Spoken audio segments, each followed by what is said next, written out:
Title: Echoes of the Forgotten. In the small, forgotten town of Swamwood, nestled deep within the mist-covered forests, whispers of the supernatural danced among the shadows. It was a place where time seemed to stand still, where ancient secrets lay buried beneath the soil, and where the line between the living and the dead blurred with each passing night. In the heart of Swamwood stood an old, decrepit mansion known as Blackwood Manor. Its once grand facade was now weathered and worn, its windows boarded up as if to shield the horrors within from prying eyes. For years, the mansion had stood abandoned, a silent sentinel watching over the town like a ghostly specter. But on this particular night, a group of adventurous teenagers dared to breach the mansion's forbidden threshold.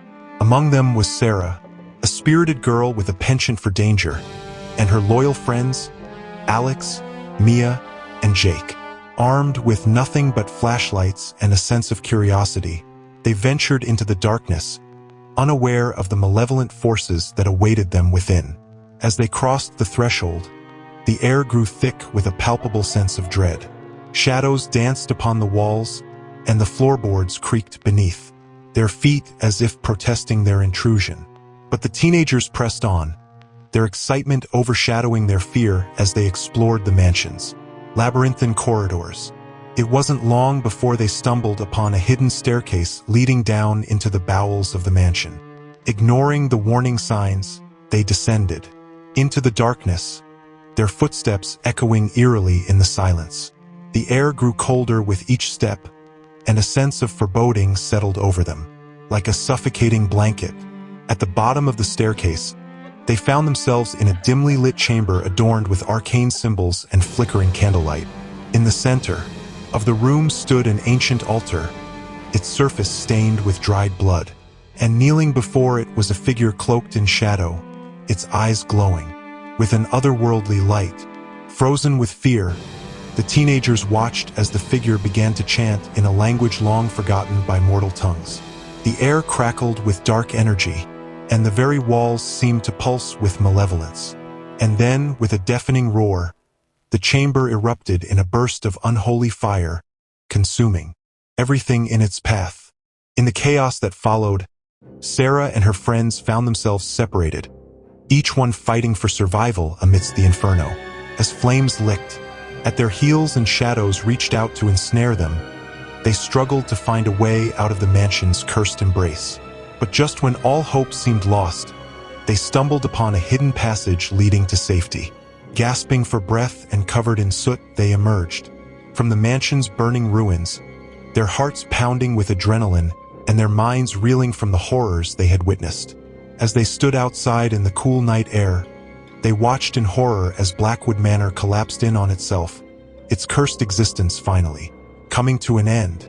And as the dust settled and the flames died down, they knew that they had narrowly escaped a fate far worse than death. But even as they walked away from the smoldering ruins, they could still hear the echoes of the forgotten, whispering their secrets on the wind. For in Swamwood, some things were better left undisturbed, lest they awaken the darkness that lurked within us all. The Shadows of La Isla del Seo. Dr. Emily Windsor, a brilliant and adventurous archaeologist from England, had always been fascinated by the secrets of the ancient Mayans. Her latest expedition to La Isla del Seo, a remote island off the coast of Mexico, was meant to uncover the secrets of a long-abandoned temple. But as she delved deeper into the ruins, she began to realize that some secrets were better left unspoken. The island's locals warned her of an ancient curse, a malevolent force that had haunted the island for centuries. Emily dismissed their tales as mere superstition, but the eerie silence and the unexplained occurrences began to unsettle her. Her team started to experience strange visions and heard whispers in the wind, warning them to leave the island. As Emily ventured deeper into the temple, she discovered a series of ancient artifacts and murals depicting a dark ritual. She realized that the Mayans had awakened an ancient evil, a powerful entity known as Ixchel, the goddess of death and rebirth. The entity had lain dormant for centuries, waiting for the perfect moment to strike. One by one, Emily's team members vanished, pulled into the darkness by an unseen force. She searched for answers, but the only clue was the faint whisper of Ixchel's name. The locals feared to speak of her, as if the mere mention of her name would summon the evil that lurked in every shadow. As the night wore on, Emily found herself alone, facing the wrath of Ixchel. The goddess's eyes burned with an otherworldly intensity, and her presence was both captivating and terrifying. "You should not have come here," Ixchel whispered, her breath a cold caress on Emily's neck. "Now you will join the others trapped in the shadows of La Isla del Cielo forever." Emily tried to run, but her feet felt heavy, as if rooted to the spot. Ixchel's power was mesmerizing, drawing her deeper into the darkness. She felt herself being pulled into a world beyond her own, a realm of ancient secrets and forgotten lore. As she descended into the depths of the temple, Emily encountered the remnants of a long-lost civilization. She saw the remnants of a once great city, the ruins of a people who had been consumed by their own darkness. And at the heart of it all, she found the source of the curse, a powerful artifact created by the Mayans to summon Ixchel's power. But Emily soon realized that she was not alone. The other team members, thought to be dead, were trapped in the shadows, their souls bound to the island by Ixchel's curse. They whispered to her, their voices barely audible, warning her of the dangers that lay ahead. With newfound determination, Emily set out to uncover the secrets of the artifact and break the curse. She navigated treacherous tunnels and chambers, avoiding deadly traps and puzzles designed to keep intruders out. And finally, she reached the heart of the temple, where the artifact lay waiting. As she reached for it, Ixchel appeared, her eyes blazing with fury. Emily stood firm, knowing that she had to confront the darkness head-on. And in a burst of courage, she shattered the artifact, releasing the trapped souls and breaking the curse. The temple began to crumble, the shadows receding as the darkness was vanquished. Emily and her team emerged into the bright sunlight, free at last from the shadows of La Isla del Cielo. They knew that they would never forget the horrors they had faced, but they also knew that they had uncovered a secret that would change the course of history. As they sailed away from the island, Emily couldn't help but wonder what other secrets lay hidden in the shadows, waiting to be uncovered. And she knew that she would be back, ready to face whatever darkness lay ahead. The abandoned laboratory of Dr. Vortex, deep in the heart of the scorching desert, where the blistering sun drained the life out of every living creature, stood an eerie structure that struck fear into the hearts of all who crossed its path. This was no ordinary building, but an abandoned laboratory, once home to the deranged mind of Dr. Vortex, a scientist who had delved too deep into the mysteries of life and death. The laboratory's walls, once a gleaming white, now stood as a dull gray, like the belly of a beast that had devoured all in its path. The windows, once transparent, had turned a murky brown, as if the very darkness within had seeped out and stained them. The entrance, a massive metal door with rusted hinges, creaked ominously in the desert wind, beckoning brave adventurers to enter its depths. Rumors whispered among the nomadic tribes spoke of Dr. Vortex's unholy experiments, of his quest to defy the laws of nature and create life from death. They spoke of his failures, of the abominations that lurked within the laboratory's walls, and of the unspeakable horrors that had driven him to madness. One fateful day, a group of thrill-seekers, eager to uncover the secrets within, decided to explore the abandoned laboratory. They laughed and joked as they approached the entrance, but their merriment was short-lived. As they pushed open the creaking door, a musty smell, like the stench of decay, wafted out, and an unsettling silence enveloped them. The group of friends, all in their early 20s, stepped cautiously into the darkness, their flashlights casting eerie shadows on the walls. The air inside was heavy with the weight of forgotten dreams and shattered hopes. Every step echoed through the deserted corridors, as if the laboratory itself was warning them to turn back. They discovered the first sign of Dr. Vortex's madness in a room filled with rusted medical equipment and dusty beakers. A lone, flickering light bulb cast an eerie glow on a series of grotesque, hand-drawn illustrations depicting the stages of human decomposition. The friends exchanged uneasy glances, but their curiosity propelled them forward. Deeper into the laboratory, they stumbled upon a chamber filled with rows of dusty, glass containers. Each jar held a strange, pulsating mass, like a living, breathing entity. The friends approached cautiously, sensing that these were no ordinary specimens. As they peered closer, the masses began to stir, their pulsations quickening, as if awakened by the group's presence. Suddenly, the containers shattered, releasing a swarm of dark, winged creatures that enveloped the group. The friends tried to flee, but the creatures, with razor-sharp talons, held them in place. The laboratory's silence was shattered by the group's screams, which echoed through the corridors as the creatures feasted on their terror. One by one, the friends disappeared, dragged into the depths of the laboratory, never to be seen again. The last one standing, a young woman named Sarah, stumbled upon Dr. Vortex's inner sanctum. The room was a shrine to his madness, filled with twisted, mechanical contraptions and the remnants of his failed experiments. In the center of the room, a massive cylindrical device hummed with an otherworldly energy. Dr. Vortex's journal lay open on a nearby workbench, detailing his final, desperate attempt to defy death. As Sarah read the words, the device began to glow, and a figure, stitched together from the remnants of the group, emerged from the shadows. The creature, a twisted amalgamation of flesh and metal, spoke in a voice that was both Dr. Vortex's and yet not his. "You should not have come here," it growled. "Now you will join my eternal experiment." Sarah tried to flee, but the creature's mechanical limbs ensnared her. As the device reached its climax, a blinding flash of light enveloped the laboratory, and the desert wind howled in agony. When the light faded, the laboratory stood still, its secrets locked within, and Sarah was never seen again. The abandoned laboratory of Dr. Vortex remained, a haunting sentinel, warning all who dared approach of the horrors that lurked within. The desert tribes whispered of the place, where the boundaries between life and death were blurred, and the madness of one man had unleashed a terror beyond comprehension.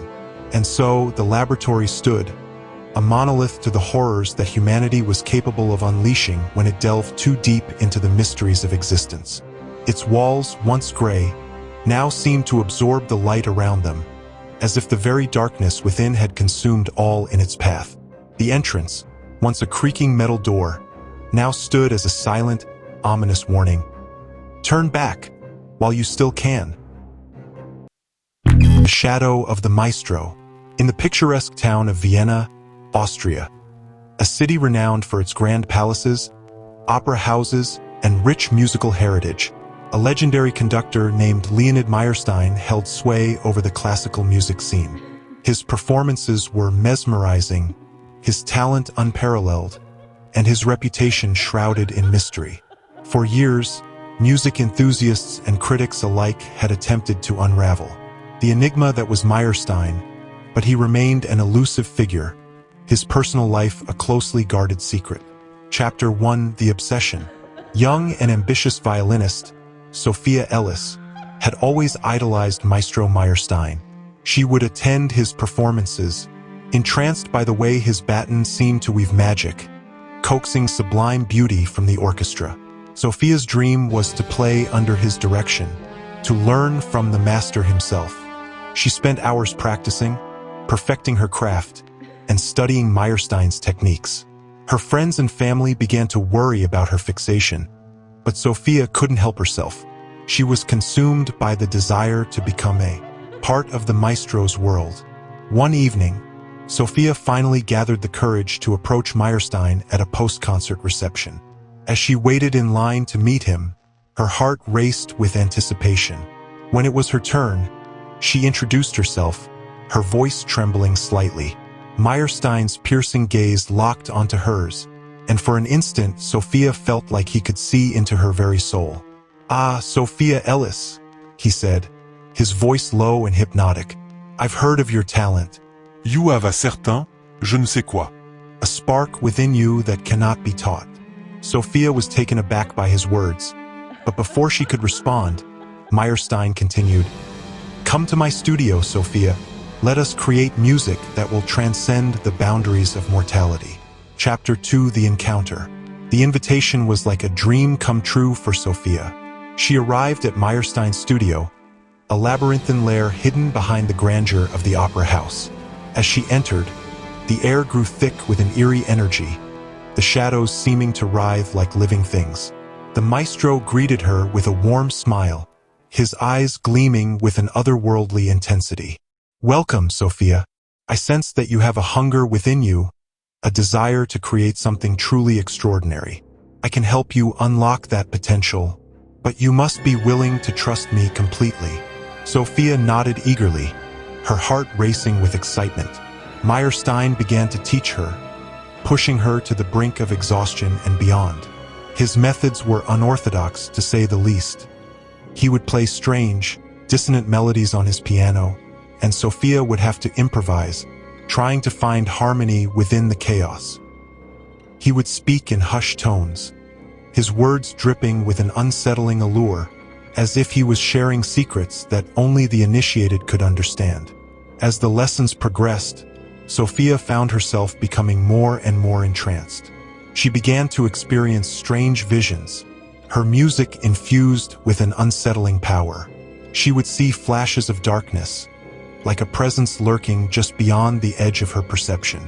But whenever she tried to confront Meyerstein about these occurrences, he would simply smile and tell her that she was on the path to greatness. Chapter 3: The Descent. As Sophia delved deeper into Meyerstein's world, she started to notice strange occurrences around her. Other musicians who had studied with the maestro would whisper warnings, telling her to be careful, that Meyerstein was not what he seemed. But Sophia was too enthralled to listen. She was convinced that the maestro held the key to unlocking her true potential. One night, Sophia arrived at the studio to find Meyerstein pacing back and forth, his eyes blazing with an intense energy. He spoke in a low, urgent tone, his words tumbling out in a mad rush. "Sophia, the time has come. You are ready to take the final step. Come, let us create music that will shake the very foundations of the earth." Sophia felt a shiver run down her spine as Meyerstein led her to a hidden chamber deep within the studio. The air was thick with the scent of incense, and the walls seemed to vibrate with an otherworldly power. In the center of the room, a strange instrument stood, its strings humming with an eerie glow. "This is the instrument of the gods," Meyerstein whispered, his eyes aglow with an unholy light. "Play it, Sophia, and you shall unleash a power beyond your wildest dreams." Chapter 4: The Haunting. As Sophia played on, she felt a presence around her, a malevolent force that seemed to be feeding off her music. The notes she played grew more discordant, more twisted, and she knew she had to stop. But her fingers seemed to move of their own accord, as if possessed by some dark energy. Meyerstein watched her with an unnerving intensity, his eyes gleaming with an otherworldly light. "Yes, Sophia, yes. You are unlocking the secrets of the instrument. You are unleashing the power of the ancients." Sophia's mind reeled in horror as she realized the truth. Meyerstein was not a maestro, but a vessel for an ancient evil, a being from a realm beyond human comprehension, and she had fallen into his trap, enticed by the promise of greatness. Chapter 5: The Confrontation. With a surge of adrenaline, Sophia flung the instrument aside and confronted Meyerstein. "What have you done to me?" she demanded, her voice shaking with rage and fear. Meyerstein's smile grew wider, his eyes blazing with an infernal intensity. "You have been chosen, Sophia, chosen to be a vessel for the darkness that lurks beyond the veil. And soon, you will join the ranks of the damned, forever bound to the service of the Ancient Ones." Sophia knew she had to escape, but Meyerstein's studio seemed to shift and twist around her, like a living labyrinth. She stumbled through the darkness, desperate to find a way out, but every door led only to more shadows, more terrors. Chapter 6: The Aftermath. When Sophia finally emerged from the studio, she was forever changed. Her music was now a haunting echo of the horrors she had faced, a reminder of the terrible price she had paid for her ambition. Meyerstein was gone, vanished into the night, leaving behind only the whispers of his dark legacy. In the years that followed, Sophia's music became a sensation, a haunting reminder of the dangers of ambition and the horrors that lurked in the shadows. But she knew the truth, that her talent was a curse, a reminder of the darkness that had almost consumed her.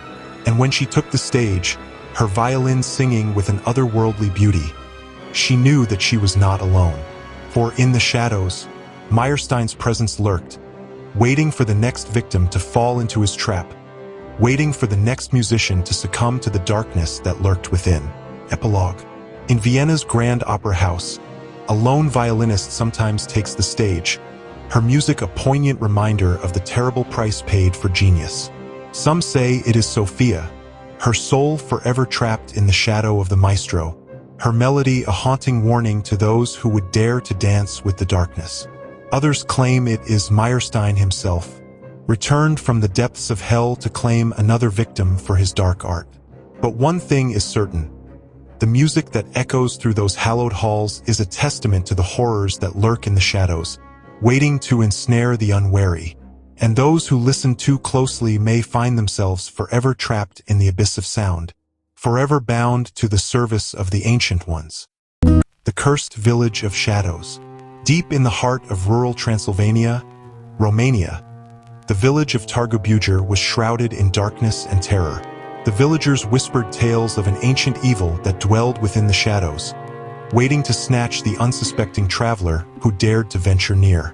The village was a place of eerie silence, where the only sounds were the whispers of the wind through the crumbling ruins and the creaking of old wooden houses. The air was heavy with the stench of death and decay, and the skies above seemed to perpetually hang with a sickly yellow haze. It was here that our story begins, on a fateful night when a group of brave adventurers decided to explore the depths of Targu. The group, led by the fearless and curious Maya, had been traveling through Europe, seeking out new experiences and adventures. They had heard whispers of Targu's dark history and were determined to uncover its secrets. As they entered the village, they noticed an unsettling feeling, as if they were being watched by unseen eyes. The villagers were tight-lipped and hostile, warning them to leave while they still could. But Maya's curiosity drove her forward, and they pressed on, discovering ancient ruins, crumbling castles, and mysterious artifacts that hinted at a dark and sinister past. Suddenly, the group heard whispers in the wind, warning them to leave while they still could. But Maya's determination pushed them deeper into the heart of Targu, where the shadows seemed to move and twist around them, like living darkness. As they delved deeper, the group encountered strange and terrifying occurrences. They found ancient symbols etched into the walls, pulsing with a malevolent energy. The air grew colder, and the shadows seemed to coalesce into dark, humanoid figures that lurked just out of sight. The group tried to flee, but the village seemed to shift and twist, trapping them in a maze of narrow streets and dead ends. One by one, the group members began to vanish, pulled into the darkness by some unseen force. Maya found herself alone, facing an ancient evil that had lain dormant for centuries. The wind whispers grew louder, urging her to uncover the secrets of Targu before it was too late. Maya stumbled upon an ancient tome hidden in the ruins of a crumbling castle. The book was bound in black leather, adorned with strange symbols that seemed to shift and writhe in the flickering torchlight. As she opened the book, the whispers in the wind grew silent, and an eerie stillness fell over the village. The book revealed the dark history of Targu, a village founded by a cult of dark sorcerers who had made a pact with an ancient evil. The sorcerers had unleashed a horror beyond comprehension, a creature that fed on fear and terror. The creature had lain dormant for centuries, waiting for the perfect victim to awaken it once more. Maya realized she was that victim. The creature began to stir, its presence filling the air with an unspeakable horror. Maya tried to flee, but the village seemed to shift and twist, trapping her in a never-ending nightmare. As the creature began to take form, Maya saw the true horror of Targu. The villagers, the ruins, the symbols, everything was a part of the creature's dark magic. The wind whispers were its voice, urging her to surrender to its will. Maya's screams were drowned out by the creature's deafening roar as it consumed her, adding her fear and terror to its eternal feast. The village of Targu was once again silent, waiting for its next victim, as the creature slumbered, dreaming of its next horror.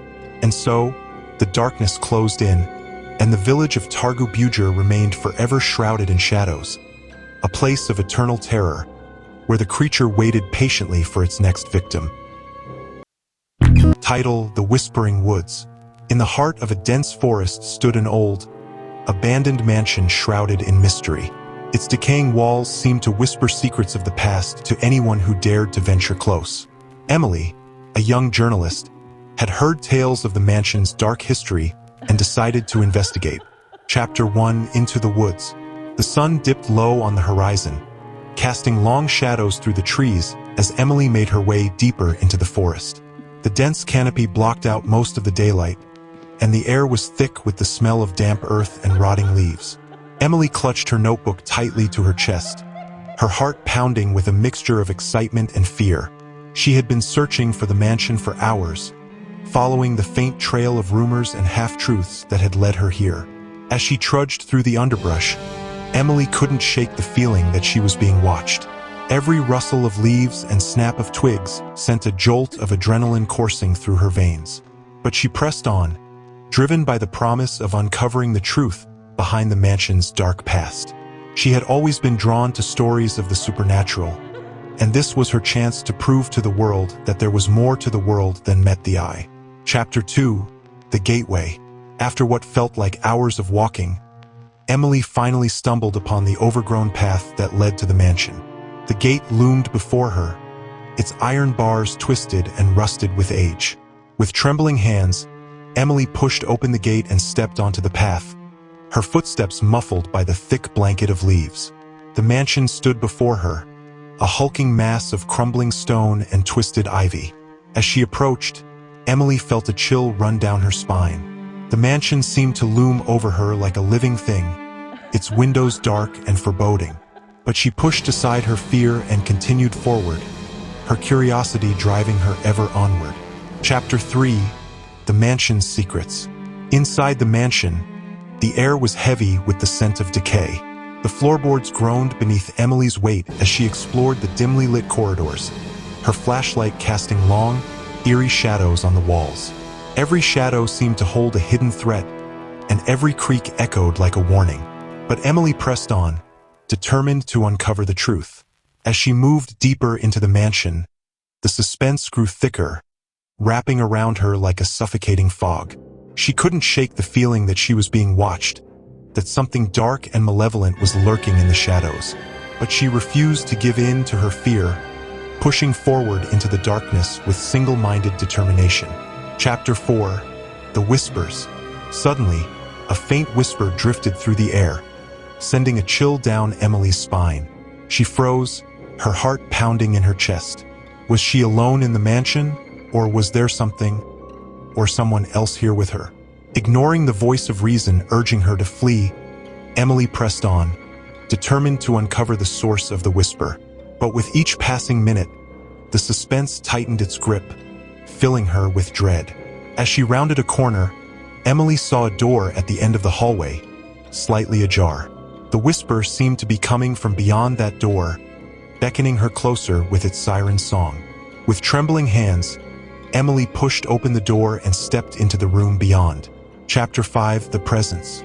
Inside the room, the air was thick with the scent of old wood and decay.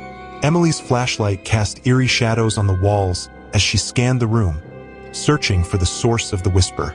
And then, she saw a figure standing in the corner, shrouded in darkness. Emily's blood ran cold as she realized she was not alone. With a gasp, she stumbled backward, her mind reeling with fear.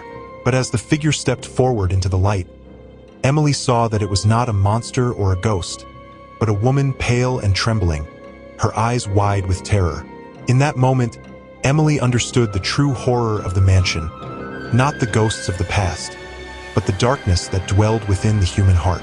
Chapter 6: The Truth Unveiled. As Emily fled from the mansion, Her mind raced with questions. Who was the woman in the room, and what had driven her to such madness?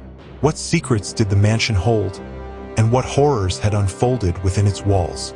As she emerged from the forest, Emily knew that she may never find the answers she sought.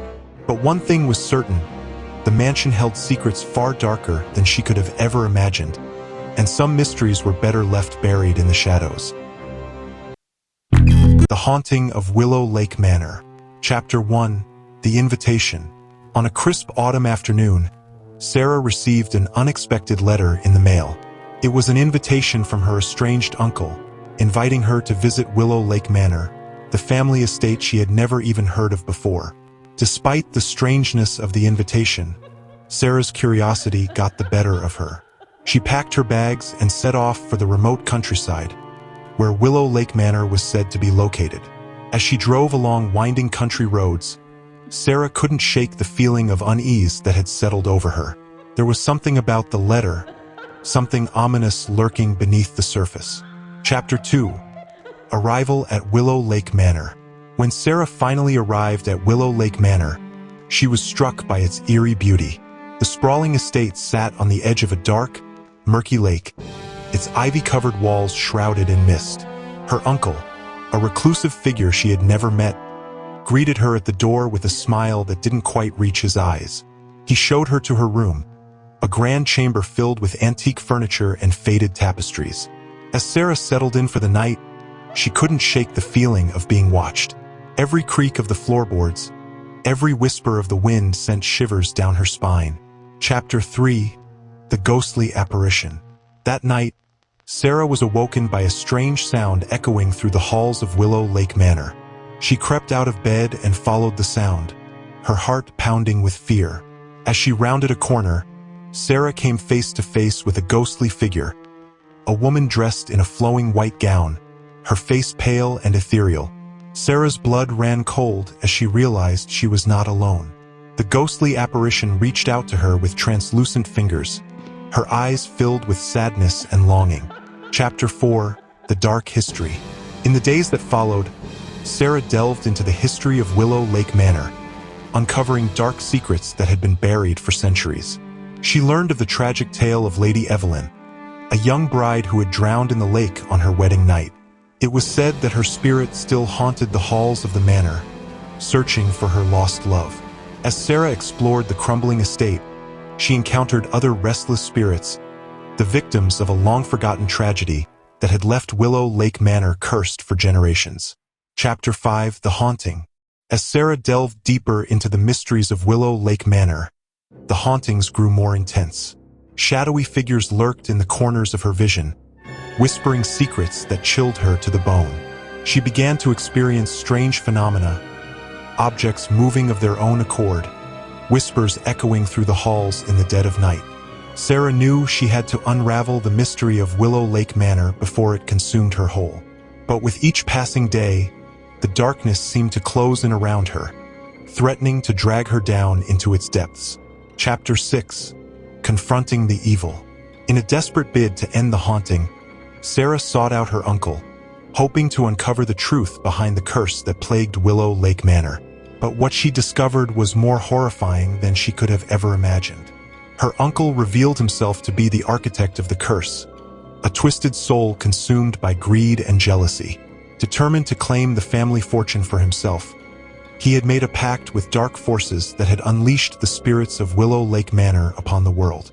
Chapter 7. The Final Showdown.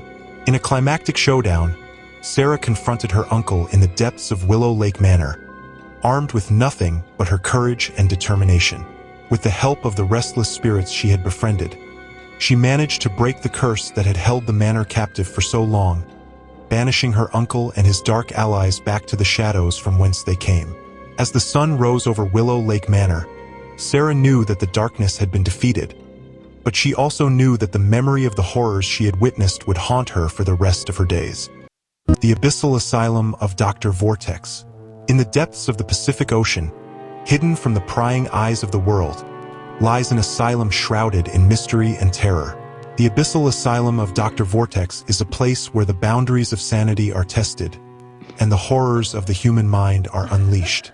The story begins with Dr. Sophia Patel, a brilliant and ambitious psychologist who receives an invitation from the enigmatic Dr. Vortex to join his team at the asylum. The letter promises a chance to work with the most disturbed minds in the world, and Sophia is intrigued. As Sophia descends into the abyssal depths, she discovers that the asylum is a labyrinthine structure built on the ruins of an ancient civilization. The walls are adorned with strange symbols, and the air is thick with the stench of decay.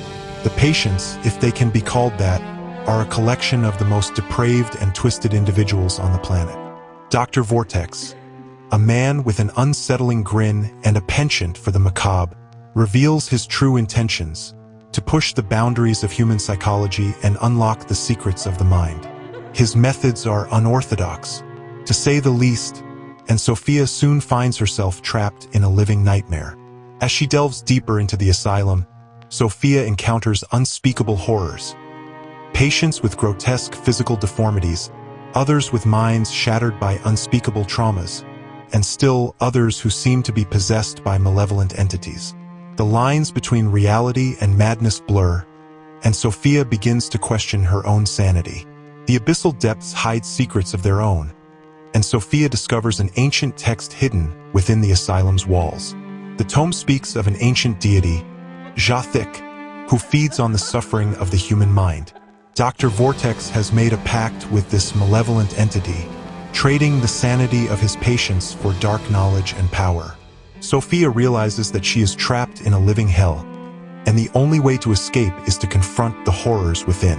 She must navigate the twisted corridors of the asylum, avoid the patients who are not what they seem, and face the abyssal horrors that lurk in the shadows. In the climactic final confrontation, Sophia faces Dr. Vortex and Jathic, the abyssal deity. The outcome is far from certain, and the horrors that await Sophia are beyond human comprehension. Will Sophia escape the abyssal asylum, or will she succumb to the horrors within? The abyssal depths are waiting, and the terrors that lurk within will haunt you forever.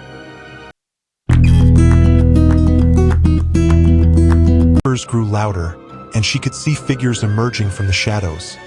Townspeople she recognized, all with the same vacant, haunted expressions.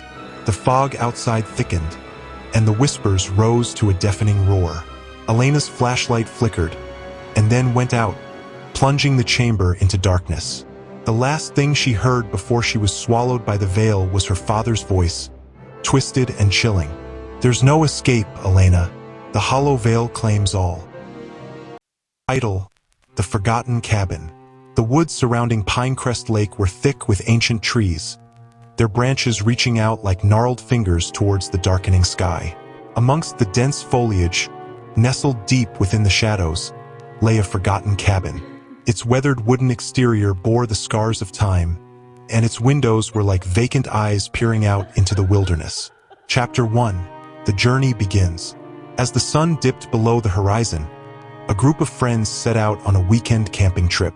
Among them were Sarah, a bold and adventurous soul, her boyfriend Alex, the ever-practical leader of the group, and their friends Mark and Emily, eager for a break from the stresses of city life.